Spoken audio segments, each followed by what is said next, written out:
வணக்கம், இது உங்கள் கட்டல் எழுது.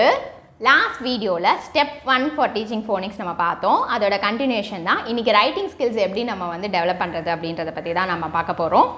குழந்தைங்களுக்கு ரைட்டிங் ஸ்கில்ஸ் அதுக்கப்புறம் ஸ்பெல்லிங் கரெக்டாக வரணும் அப்படின்னா ஒன் பெஸ்ட் மெத்தட் என்ன அப்படின்னு பார்த்தீங்கன்னா டிக்டேஷன் தான்.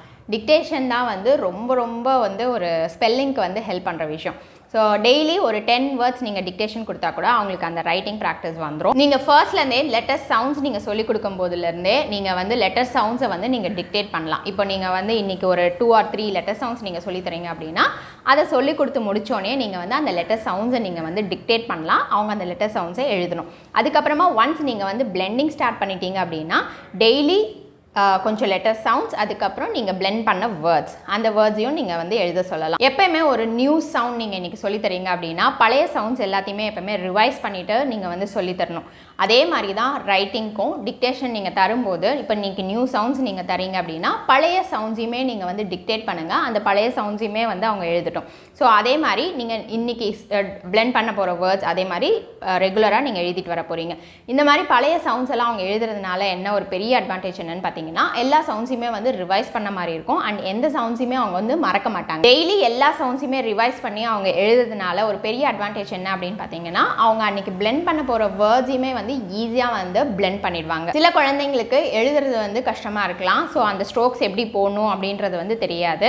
ஸோ அப்போ நீங்கள் என்ன பண்ணலாம் அப்படின்னு பார்த்தீங்கன்னா இப்போ ஃபார் எக்ஸாம்பிள் டி எழுதணும் அப்படின்னு வச்சுக்கோங்க. டி அப்படின்னு நீங்கள் டிக்டேட் பண்ணுறீங்க அப்படின்னா அவங்களுக்கு தெரியல அப்படின்னா நீங்கள் ஹெல்ப் பண்ணலாம். ஓரலாக நீங்கள் அந்த ஸ்ட்ரோக்ஸை நீங்கள் சொல்லலாம்.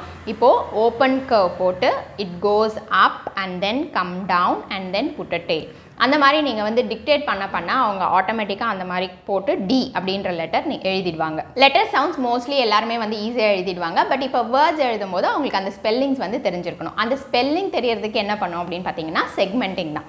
செக்மெண்டிங் அப்படின்றது ஒன்றும் இல்லை.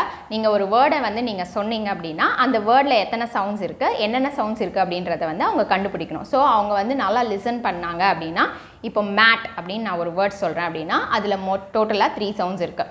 ஸோ அந்த 3 சவுண்ட்ஸையுமே அவங்க கரெக்டாக ஐடென்டிஃபை பண்ணிட்டாங்க அப்படின்னா ஆட்டோமேட்டிக்காக அந்த சவுண்ட்ஸ் அவங்களுக்கு ஏற்கனவே தெரியும் எப்படி எழுதணும் அப்படின்ட்டு. ஸோ ஆட்டோமேட்டிக்காக மேட் அப்படின்ற வேர்ட் எழுதிடுவாங்க. இப்போ அதே மாதிரி நீங்கள் என்ன பண்ணலாம் அப்படின்னு பார்த்தீங்கன்னா ஓரலாகவே நீங்கள் ஃபர்ஸ்ட் ப்ராக்டிஸ் பண்ணலாம். இப்போ ஒரு வேர்ட் நீங்கள் டிக்டேட் பண்ணலாம். டிக்டேட் பண்ணும்போது என்ன பண்ணுங்கள், குழந்தைங்களை அவங்க ஃபிங்கர்ஸ் ஓப்பன் அப் பண்ணி அந்த சவுண்ட்ஸை சொல்லுங்கள். இப்போ கேட் அப்படின்னா ஃபர்ஸ்ட் சவுண்ட் இஸ் க, அதுக்கப்புறம் மிடில் சவுண்ட் ஆ, லாஸ்ட் ஃபைனல் சவுண்ட் ட. இந்த சவுண்ட்ஸ் எல்லாமே அவங்க கரெக்டாக சொல்ல அவங்களுக்கு ரைட்டிங் ஈஸியாக வந்துடும். அவங்க இந்த மாதிரி ஃபிங்கர்ஸ் ஓப்பன் அப் பண்ணி சொல்லும்போது எந்த சவுண்ட்ஸையுமே அவங்க மிஸ் பண்ண மாட்டாங்க. அவங்களோட ஃபுல் கான்சன்ட்ரேஷன் இதில் இருக்கிறதுனால இந்த மெத்தட் அவங்களுக்கு ரொம்ப ஹெல்ப்ஃபுல்லாக இருக்கும். அண்ட் இதே மாதிரி நீங்கள் ஓரலாக ப்ராக்டிஸ் பண்ணும்போது நீங்கள் ஒரு வேர்டை டிக்டேட் பண்ணுங்கள். அவங்க அந்த சவுண்ட் சொல்ல நீங்கள் என்ன பண்ணலாம், நீங்கள் அந்த வேர்டை எழுதலாம். ஸோ அந்த லெட்டர்ஸ் எல்லாத்தையும் எழுதிட்டு கம்ப்ளீட்டாக அதுக்கப்புறம் அவங்களே அந்த வேர்டை ரீட் பண்ண சொல்லுங்கள். இதே மாதிரி ஒன்ஸ் அவங்க ஓரலி ரொம்ப கான்ஃபிடென்ட்டாக கம்ஃபர்டபுளாக ஆயிட்டாங்க அப்படின்னா அதுக்கப்புறமா நீங்கள் வேர்ட்ஸ் நீங்கள் டிக்டேட் பண்ணலாம். அவங்கள அந்த வேர்டை எழுத வைக்கலாம். அண்ட் அடுத்த இம்பார்ட்டன்ட் பாயிண்ட் என்ன அப்படின்னு பார்த்தீங்கன்னா டிக்டேஷனுக்கு வேர்ட் சூஸ் பண்ணுறது கரெக்டான வேர்ட்ஸாக நீங்கள் சூஸ் பண்ணுங்கள். நம்ம ஏற்கனவே சொல்லிக் கொடுத்த சவுண்ட்ஸ் இருக்கிற வேர்ட்ஸ் மட்டும்தான் நீங்கள் டிக்டேஷன் கொடுக்கணும். அந்த மாதிரியான வேர்ட் லிஸ்ட் மட்டும் நீங்கள் எடுங்க. நம்ம சொல்லிக் கொடுக்காத சவுண்ட்ஸ் இருக்கிற வேர்ட்ஸாக நீங்கள் எடுத்தீங்க அப்படின்னா அவங்களால அந்த சவுண்ட்ஸ் ஐடென்டிஃபை பண்ண முடியாது. அவங்களுக்கு அந்த ரைட்டிங் வராது.